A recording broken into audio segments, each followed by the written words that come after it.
यह कहानी एक डरावने और चौंकाने वाले मर्डर केस की है जो जबलपुर के मिलेनियम कॉलोनी में घटित हुआ। यह घटना 2 मासूमों के कत्ल और एक नाबालिग लड़की की साजिश से जुड़ी है।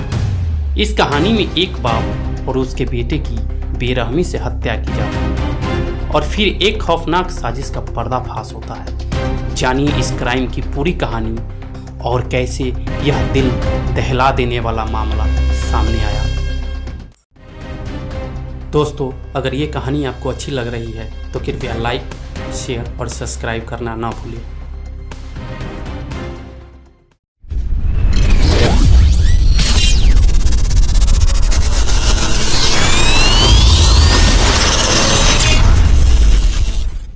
जबलपुर के मिलेनियम कॉलोनी में राजकुमार विश्वकर्मा अपनी छोटी सी फैमिली के साथ अच्छे से रहा करते थे। उनके 2 बच्चे थे। एक बेटी थी 16 साल की काव्या और एक बेटा 8 साल का तनिष्क था। राजकुमार रेलवे में नौकरी करते थे। उनकी पत्नी का पिछले साल ही देहांत हुआ था। ऐसे में सारी जिम्मेवारियां राजकुमार विश्वकर्मा पे आ चुका था। राजकुमार सुबह जल्दी उठते, खुद तैयार होते और बच्चे को तैयार करते। सब कुछ बहुत ही अच्छा चल रहा था। वहीं काव्या अपने छोटे भाई तनिष्क का बहुत अच्छे से ध्यान रखा करती थी। काव्या 16 साल की थी। उसका एक बॉयफ्रेंड जिसका नाम मुकुल सिंह था। ये 2023 की बात है जब राजकुमार को इस बात का पता चला कि काव्या और मुकुल आपस में रिलेशनशिप में है। तो काव्या के पापा ने देखा कि ये लड़का ठीक नहीं है, तो राजकुमार ने काव्या को अपने बड़े भाई के यहाँ दूसरे शहर भेजने का प्लान करते हैं। जब काव्या को यह बात पता लगी तो काव्या कहती है, मैं ये शहर छोड़ के कहीं नहीं जाऊंगी, मेरा मुकुल यहीं रहता है, मैं भी यहीं रहूंगी। पर राजकुमार किसी भी हालत में काव्या को अपने बड़े भाई के पास भेजना चाहते हैं। मुकुल और काव्या इस बात से बहुत परेशान हो गए और ये दोनों घर से भागकर भोपाल चले गए। ये बात जब राजकुमार विश्वकर्मा को पता लगा तो वो इसकी रिपोर्ट पुलिस थाने में लिखवाते हैं। पुलिस को बताते हैं कि मुकुल नाम का लड़का मेरी लड़की को भगा कर ले गया है। पुलिस वाले छानबीन करते हैं और उन दोनों को पकड़ लेते हैं। काव्या को राजकुमार विश्वकर्मा के हवाले कर देते हैं और मुकुल को पॉक्सो एक्ट के तहत गिरफ्तार करके जेल भेज देते हैं। राजकुमार विश्वकर्मा काव्या को अपने बड़े भाई के पास भेज देते हैं। कुछ टाइम बाद मुकुल जेल से बाहर आया। जेल से बाहर आने के बाद मुकुल और काव्या की बातें फिर से स्टार्ट हो गई। काव्या अपने चाचा के घर रहती थी। धीरे धीरे टाइम बीतता गया। 15 मार्च 2024 को जब काव्या अपने घर वापस आई और गेट पर खड़ी होकर डोर बेल बजाई, काफी देर तक डोर बेल बजाने के बाद भी जब गेट नहीं खुला तो उसने गेट को धक्का दिया।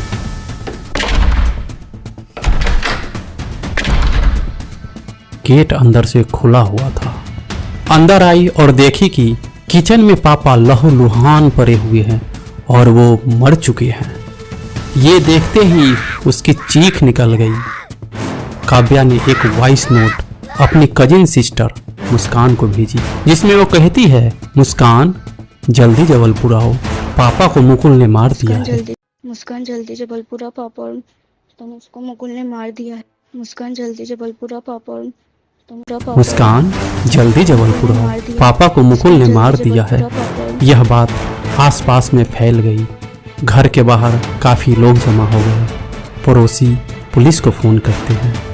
थोड़ी देर बाद पुलिस घर आई। सबसे पहले तो वो राजकुमार की बॉडी को देखकर हैरान हो गए क्योंकि बॉडी बिल्कुल ही लहूलुहान हो चुकी थी और उनका डेथ हो गया था। पुलिस वाले छानबीन स्टार्ट करते हैं। पुलिस वाले सोचते हैं कि छोटा भाई तनिष्क कहाँ है। काव्या भी मौजूद नहीं है घर में। काव्या कहाँ है? ऐसे में पुलिस वाले पूरे घर में खोजते हैं पर वो दोनों कहीं दिखाई नहीं देता है। अचानक पुलिस की नज़र किचन में रखी फ्रिज पर पड़ी। जब वो फ्रिज खोले तो देखे कि फ्रिज के अंदर पॉलीथीन में एक कपड़े से बांधकर तनिष्क को रखा हुआ है और वो मर चुका है। पुलिस वाले यह सब देखकर बिल्कुल हक्के बक्के रह गए। ये क्या हो गया? अब सब काव्या को ढूंढ रहे थे कि काव्या कहाँ है, क्योंकि सिचुएशन कुछ इस टाइप की क्रिएट हो रखी थी कि पुलिस वाले को तो ऐसा लग रहा था कि फादर साहब मर चुके हैं, बेटा मर चुका है, बेटी कहीं दिखाई नहीं दे रही है। और काव्या खुद वॉइस नोट भेजकर अपनी कजिन सिस्टर को बताई थी कि मुकुल ने मार दिया है पापा को, तुम जल्दी जबलपुर आओ। तो पुलिस वालों को लग रहा था कि काव्या भी गायब है, जिसने भी यह मर्डर किया, चाहे वो मुकुल हो या कोई और हो, वो काव्या के साथ कुछ गलत ना कर दे। पुलिस वाले जब मिलेनियम कॉलोनी की सीसीटीवी फुटेज निकाले तो उससे पता लगा कि 14 मार्च की रात को राजकुमार विश्वकर्मा के घर के बाहर मुकुल इधर उधर चक्कर मारता हुआ दिखाई दे रहा था और उसके हाथ में बहुत सारा सामान था। पुलिस वालों को सीसीटीवी फुटेज से सब कुछ पता लग गया था कि बार बार मुकुल घूम रहा था। वो घर के अंदर आया, फिर इन दोनों ने इस काम को अंजाम दिया। उसके बाद अगली सीसीटीवी फुटेज में दोनों के दोनों हाथों में हाथे डाल के बाहर जाते हुए दिखे। तो इससे पुलिस वाले पूरी तरह कंफर्म हो गए कि काव्या भी इस मर्डर में इन्वॉल्व है। इसके बाद दोनों फरार हो गए। पुलिस खोजबीन कर रही थी, कभी उसके साउथ में होने की, कभी उसके महाराष्ट्र में होने की, कई बार नेपाल में होने की खबरें आती रही, लेकिन दोनों पुलिस को चकमा देते रहे। चकमा देते देते करीब 77 दिन बीत गए। इस दौरान मध्य प्रदेश पुलिस ने मुकुल सिंह और उस लड़की का पता बताने वाले को इनाम देने का भी ऐलान किया। जगह जगह पोस्टर लगवाए, कई जगह से दोनों की सीसीटीवी तस्वीरें सामने आई, लेकिन कामयाबी हाथ नहीं लगी। और आखिरकार मई के आखिरी हफ्ते में एक कामयाबी मिली और उसकी वजह भी सोशल मीडिया है। सोशल मीडिया पर पूरे देश में जो इस डबल मर्डर की खबरें चलाई गई कि एक बेटी ने अपने बाप और छोटे भाई को अपने बॉयफ्रेंड के साथ मिलकर मार डाली है, इस खबर ने हर एक को बेचैन कर दिया था। तमाम न्यूज़ चैनलों पर, अखबारों में यह खबर लगातार आ रही थी। पुलिस की टीमें लगातार कोशिश कर रही थी पर कामयाबी नहीं मिल रही थी। तभी 25-26 मई की बात है, हरिद्वार के एक सरकारी अस्पताल में एक लड़का और एक लड़की एक बेंच पर बैठे हुए थे, लेकिन इत्तेफाक से कुछ लोगों ने जब उस लड़के को ध्यान से देखा तो लोगों को लगा कि अरे इस लड़के को कहीं तो देखा है। फिर उन्हें याद आया कि इसकी तस्वीर अखबारों में और टीवी पर देखा है। फिर उन्हें यकीन हो गया कि यह वही मुकुल सिंह है जो जबलपुर में डबल मर्डर करके भाग रहा है और पुलिस को इसकी तलाश है। जैसे ही यह शक हुआ, लोगों ने आपस में बातचीत करना शुरू कर दिया। लड़के के साथ में लड़की थी तो उन्हें पूरा यकीन हो गया कि ये लड़का लड़की दोनों एक साथ भाग रहे हैं। तो वे लोग उसके करीब आए और पूछे कि तुम दोनों कौन हो, यहाँ क्या कर रहे हो, अपना नाम बताओ।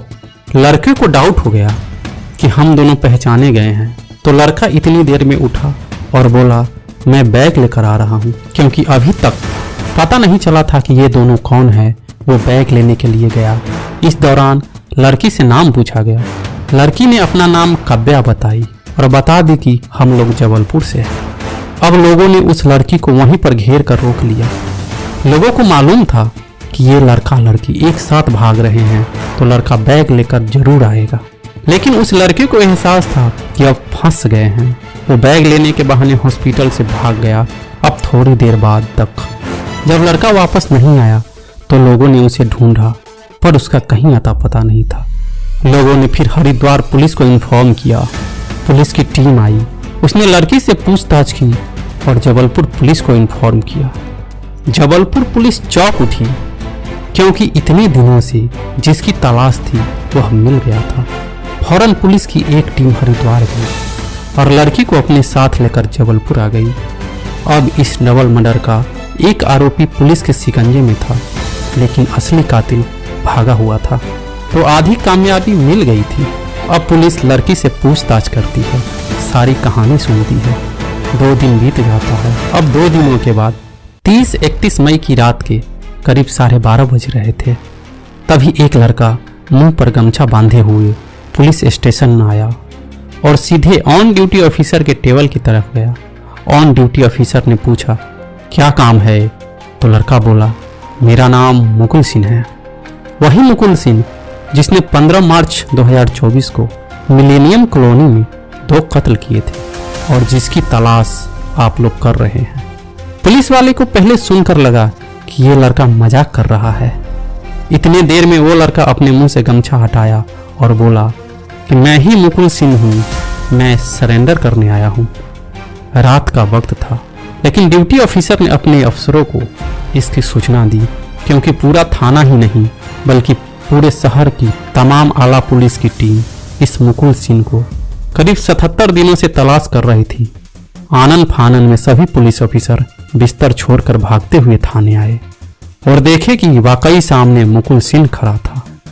अब सवाल ये था कि मुकुल सिंह जो इतने दिनों से चकमा दे रहा था, वो खुद इतना भोलापन, इतनी शराफत के साथ पुलिस वालों के आगे अपने आप को सरेंडर क्यों कर रहा है?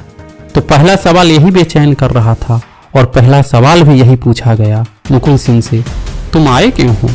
तुम तो भागे हुए थे, तुम हरिद्वार से भी भाग निकले थे। तो उसने कहा, मैं आता नहीं, लेकिन मेरे दोस्त को आप लोगों ने पकड़ लिया और उसे यहाँ लेकर आ गए। तब उसके बिना मेरा बाहर अकेले रहना ठीक नहीं था। जब मेरी दोस्त अब मेरे साथ नहीं है और जिसके लिए मैंने यह सब कुछ किया है, तो फिर मेरा आज़ाद रहने या बाहर रहने का कोई मतलब नहीं है।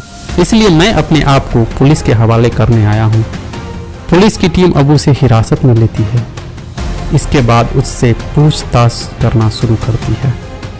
लेकिन जब मुकुल और उस नाबालिग लड़की ने अपनी गिरफ्तारी के बाद जो कहानी सुनाई, तो ये कहानी इससे पहले कभी सामने नहीं आई थी। यह एक अजीब सनक भरी कहानी थी। इस कहानी को आप सीधे इन दोनों का जो बयान है उसी के आधार पर सुन लीजिए। दोस्तों, अगर ये कहानी आपको अच्छी लग रही है तो कृपया लाइक, शेयर और सब्सक्राइब करना ना भूलें।